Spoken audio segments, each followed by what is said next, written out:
হে বন্ধুরা, তোমরা কি কখনো ভেবে দেখেছো সিরি, গুগল অ্যাসিস্ট্যান্ট অথবা রোবট কিভাবে কাজ করে?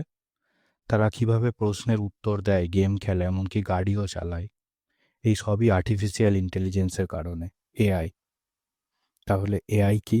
এআই হলো একটি বিশেষ ধরনের কম্পিউটার প্রোগ্রাম যা চিন্তা করতে, শিখতে ও সিদ্ধান্ত নিতে পারে, ঠিক মানুষের মতো। এটি ইনফরমেশন স্টাডি করতে পারে, প্যাটার্ন খুঁজে বের করে এবং স্মার্টলি চয়েস করতে পারে। কল্পনা করো, এমন একটি ডিজিটাল ফ্রেন্ড আছে যে কখনো কিছু ভুলে যায় না, অতি দ্রুত অঙ্ক করতে পারে, এমনকি গান লিখতে পারে, ছবি আঁকতে বা গল্প বলতে পারে। এআই কোথায় ব্যবহৃত হয়? তোমরা যখন গুগল, সিরি অথবা অ্যালেক্সাকে একটি প্রশ্ন জিজ্ঞাসা করো, তখন তারা সেটা বোঝে এবং উত্তর দেয়। কিন্তু কিভাবে? কারণ এআই তাদের সেই ক্ষমতা দিয়ে থাকে। এআই এখন ছবি আঁকতে, গল্প লিখতে এবং এমনকি গান লিখতে পারে। ভবিষ্যতে আমাদের এআই আর্টিস্ট এবং সিঙ্গার থাকতে পারে।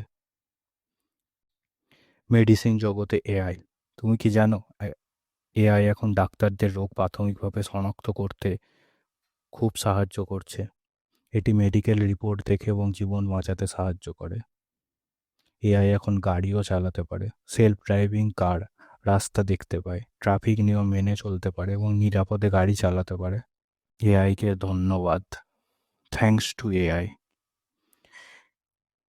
এআই কি মানুষের চেয়ে স্মার্ট হয়ে উঠবে? কিছু লোক বলে এআই একদিন মানুষের চেয়ে স্মার্ট হয়ে উঠতে পারে।